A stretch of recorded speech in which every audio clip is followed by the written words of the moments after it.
sejahtera bagi kita semua. Perkenalkan, nama saya Sofyan, selaku dosen Fakultas Bisnis Program Studi Akuntansi S1 Universitas Katolik Widya Mandala, Surabaya. Pada kesempatan ini, izinkan saya memperkenalkan salah satu mata kuliah yang saya ampu, yaitu Pengauditan 3, di mana mata kuliah Pengauditan 3 ini merupakan mata kuliah wajib di semester 6 dengan bobot 2 SKS. Mata kuliah Pengauditan 3 didesain untuk membentuk capaian pembelajaran lulusan atau CPL, yaitu mahasiswa mampu menjelaskan proses audit serta mengumpulkan, mengevaluasi bukti audit serta menyelesaikan kertas kerja audit sesuai dengan standar audit yang berlaku dan ketentuan perundang-undangan yang berlaku.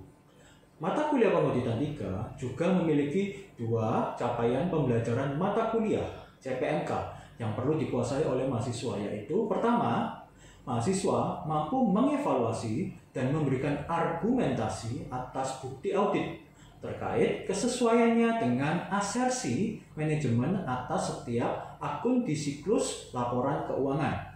Yang kedua, mahasiswa mampu mendokumentasikan bukti audit dan menyusun kertas kerja audit atas laporan keuangan entitas komersial sesuai dengan standar audit dan ketentuan perundang-undangan yang berlaku dalam audit atas laporan keuangan. Mata kuliah ini berfokus pada kemampuan mahasiswa dalam menyusun kertas kerja audit dan mengevaluasi bukti audit atas laporan keuangan entitas. Aktivitas pembelajaran di kelas banyak mengarah pada praktika pengerjaan modul kertas kerja audit berdasarkan studi kasus yang ada.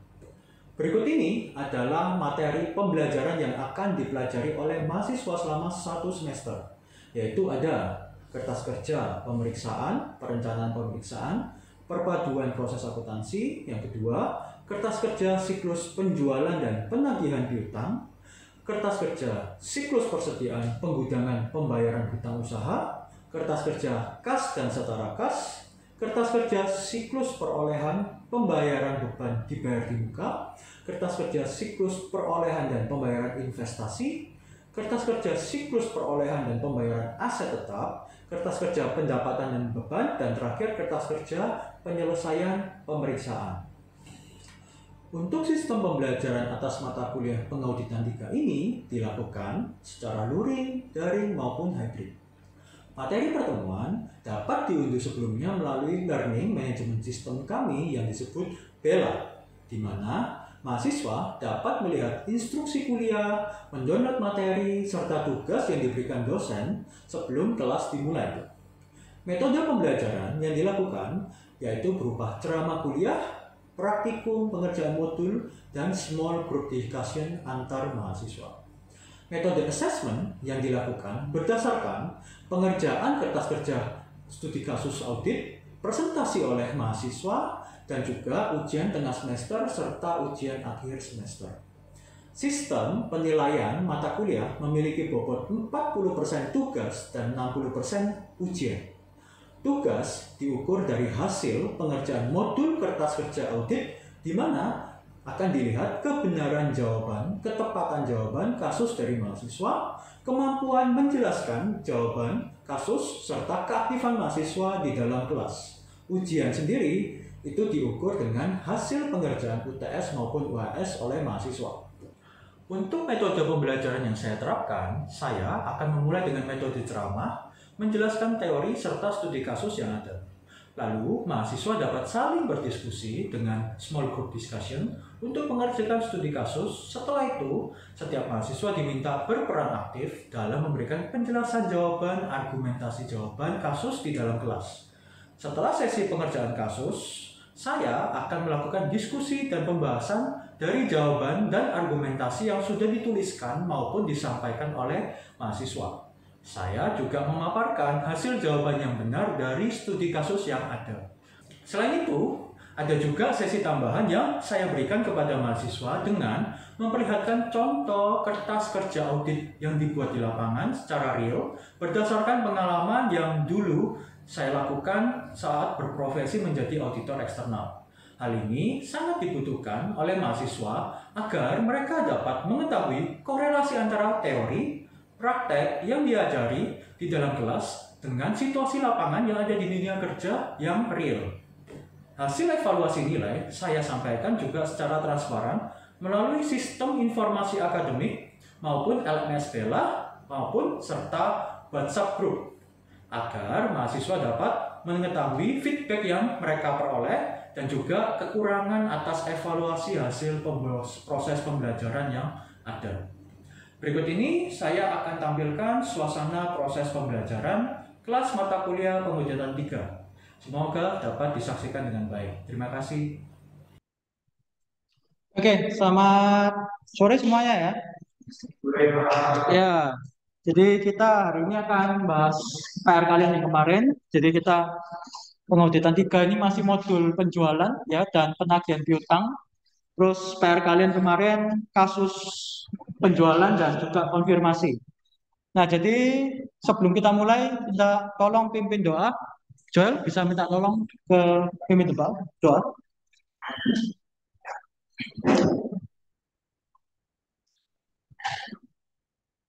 Mari teman-teman pastinya kita mulai pengotitan 3, mari kita buka. Akan saya pimpin secara kiani yang lain.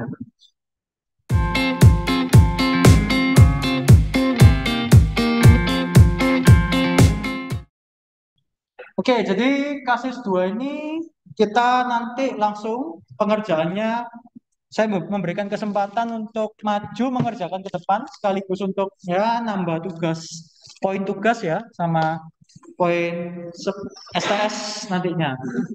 Oke, jadi ya kita lihat kasusnya ada 1, 2. Lalu setelah itu ada kasus yang nomor 2 sampai 14. Nah, ini langsung aja saya tawarin. Jadi metodenya langsung aja kalian yang mau mengerjakan kasus 1, kasus 2, terus nomor 2 sampai 14 bisa langsung maju nanti dituliskan ya kasus 1, kasus 2, nomor 2, nomor 6 sampai 14, tuliskan NRP-nya.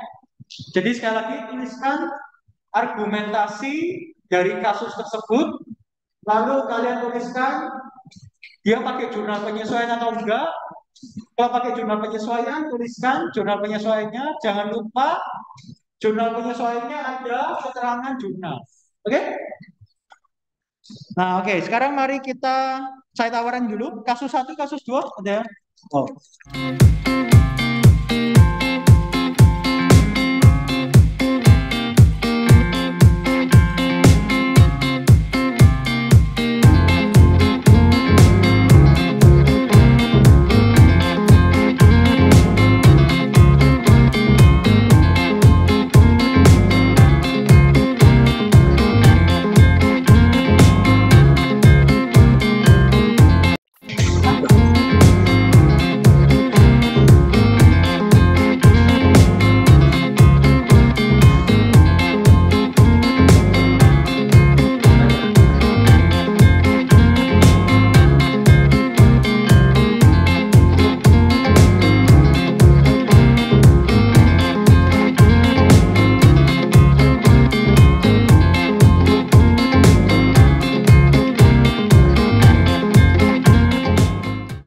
Oke, jadi kita bahas dulu kasus pertama.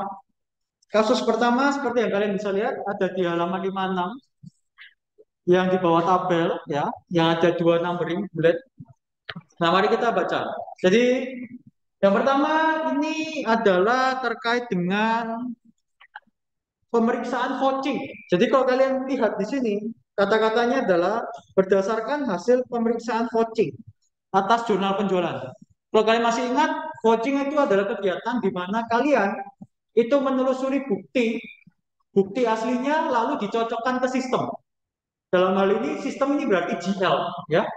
Jadi kalian melihat bukti, memvouching bukti, lalu dicocokkan ke GL. Lalu ternyata pada saat dilakukan vouching, kalian ditemukan 2 hal yang ternyata ada salah catat dan salah input. Nah, mari kita lihat. Yang pertama terkait dengan PT Krakatau. PT Krakatau itu tanggal 28 Desember itu punya penjualan ke PT Krakatau 11 juta. Nah, barangnya itu sudah terjadi, diserahkan ke pelanggan, tapi sama pihak akuntannya tercatat 2 kali. Jadi ceritanya terjadi penjualan atas PT Krakatau dicatat 2 kali atas transaksi yang sama. Sudah jelas nggak boleh, ya. Sehingga kita harus menghapus. Mari kita lihat jawaban yang ditulis kasus 1. Nah, ini ya. Kasus 1 kita lihat dari jurnal keterangannya dulu. Jurnal penyesuaian atas penjualan dengan surat jalan nomor 231 yang tercatat 2 kali di pembukuan PT Subus. Oke. Ini saya mau sampaikan sedikit. Jadi kalau di buku kalian harusnya ya, seperti yang saya bilang, ada argumentasinya. Argumentasinya agar bisa bilang menjelaskan kasus ini tentang apa.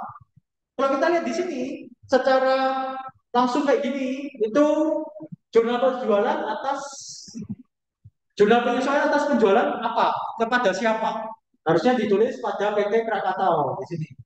Ya, ya walaupun di jurnalnya ini ada ya. Jadi sebenarnya bisa diketahui dengan surat jalan nomor 231 ini sudah bagus ya, dijelaskan dengan rinci yang tercatat 2 kali di pembukuan PT Subus. Jadi ini sudah jelas penyesuaian karena tercatat 2 kali atas transaksi penjualan ke customer PT Krakatau, buktinya surat jalan.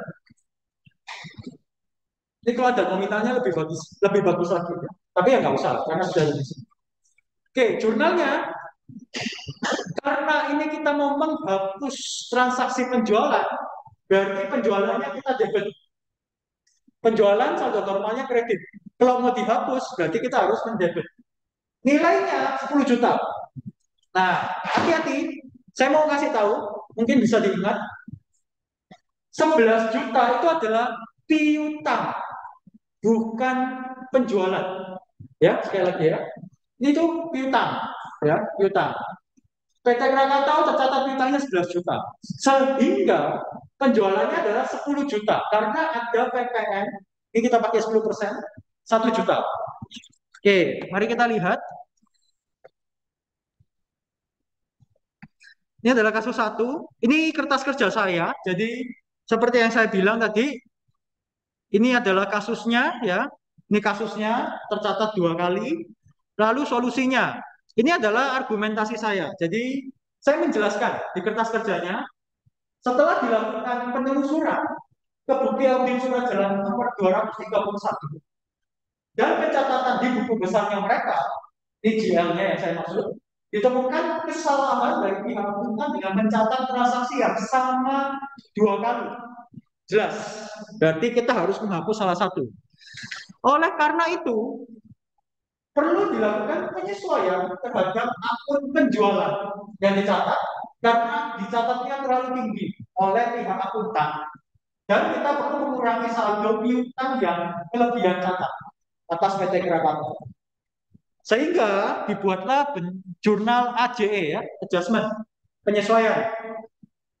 Sekali lagi, piutangnya 11 juta, penjualannya 10 juta, PPN selalu 10% dari penjualan. Tolong diingat, PPN pengeluaran pasti 10%-nya dari penjualan, bukan dari piutang. Kalau pembelian, PPN masukan ya dari pembeliannya, dari persediaannya, dari harga perolehannya, bukan utangnya, ya. Jadi jangan sampai salah kali tarif. Lalu itu penjelasan deskripsi jurnalnya. Oke. Ada pertanyaan? Silakan ya. Kalau ada pertanyaan langsung angkat tangan. Jadi ini cukup jelas karena kesalahannya kelihatan mata karena tercatat 2 kali. Oke, jadi kasus 1 oke, kasus 2.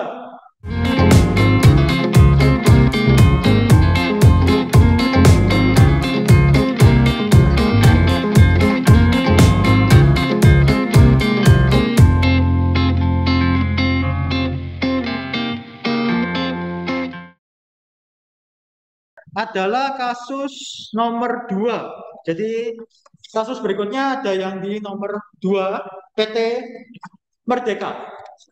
Oke, kalau kita lihat di sini, PT Merdeka itu menjawabnya konfirmasinya tentang tanggal 21 Januari 2019. Nilainya 93 juta. Nih, ini adalah kertas kerja saya.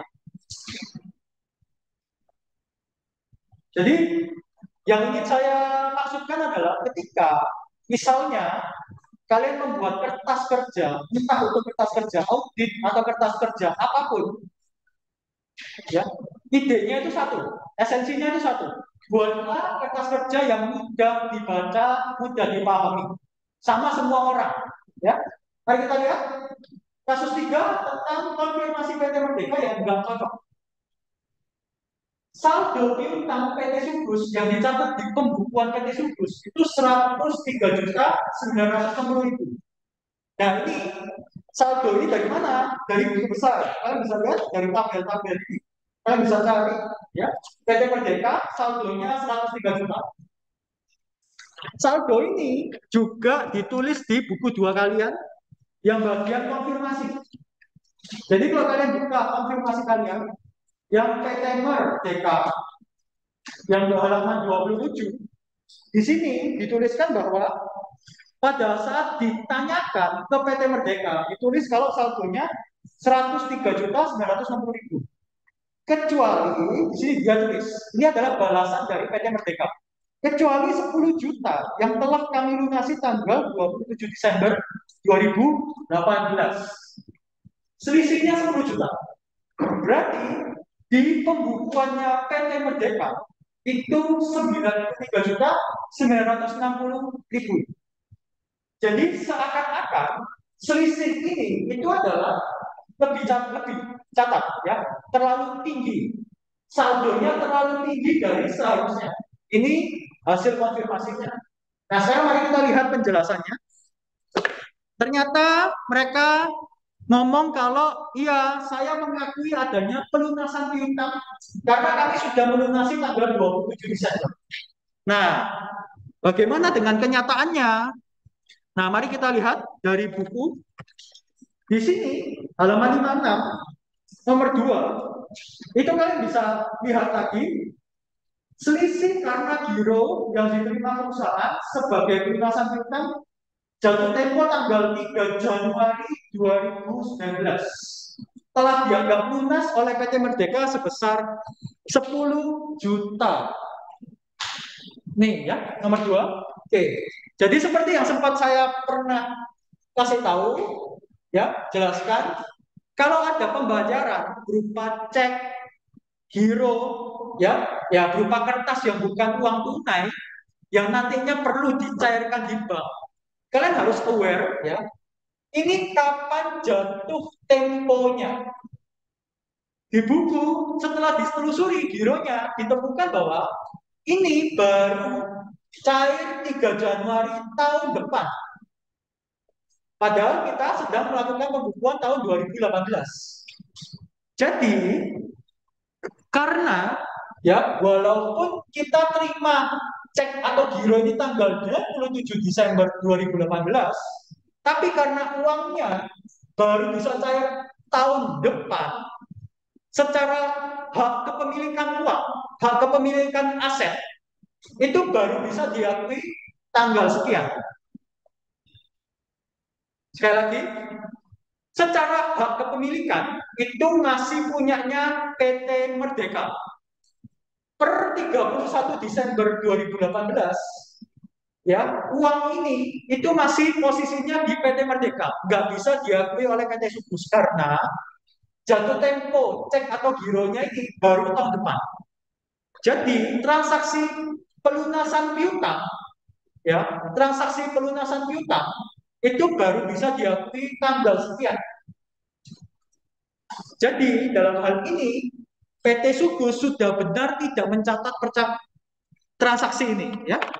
Mari kita lihat. Jadi setelah dilakukan penelusuran ke piutang yaitu gironya, didapati kalau gironya itu punya tanggal jatuh tempo 3 Januari. Nah, 3 Januari, hal ini berarti piutang baru bisa diakui lunas ketika gironya cair tanggal 3 Januari 2019. Jadi sudah benar kalau PT Subus nggak usah nyatet transaksi ini, ya. Oke, ada pertanyaan silakan ya. Jadi idenya kalian bisa lihat, bikin kertas kerja harus jelas tertata supaya ada ceritanya sehingga sampai ada kesimpulannya, ya. Oke. Lanjut, berikutnya nomor 6, PT Rimba.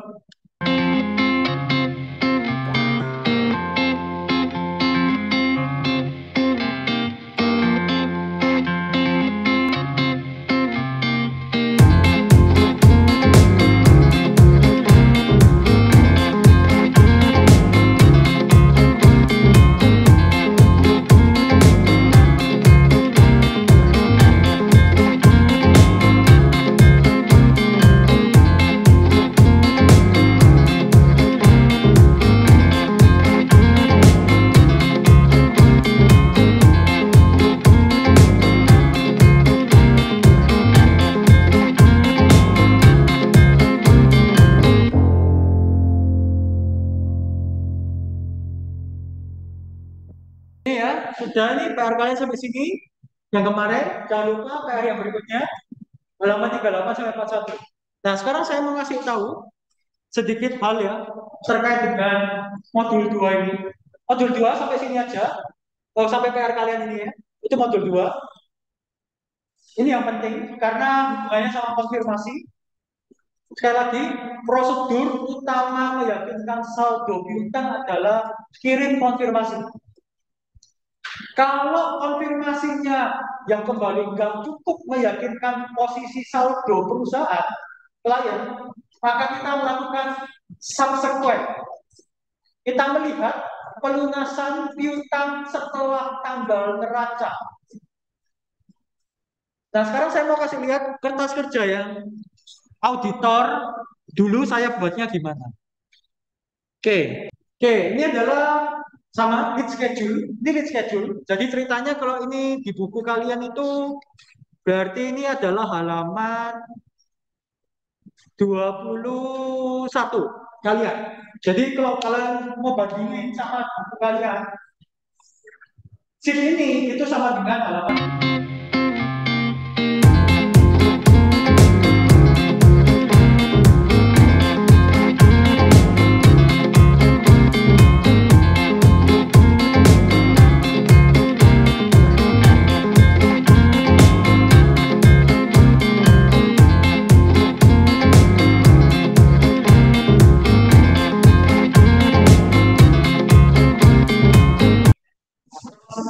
Baik, Pak, teman-teman kita doa dalam keseharian.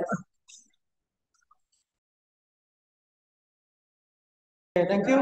Thank you semuanya. Thank you.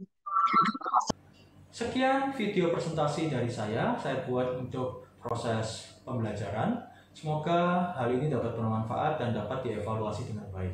Terima kasih atas perhatiannya. Saya ucapkan salam sehat selalu dan sampai jumpa. Terima kasih. Widya Mandala, a life-improving university.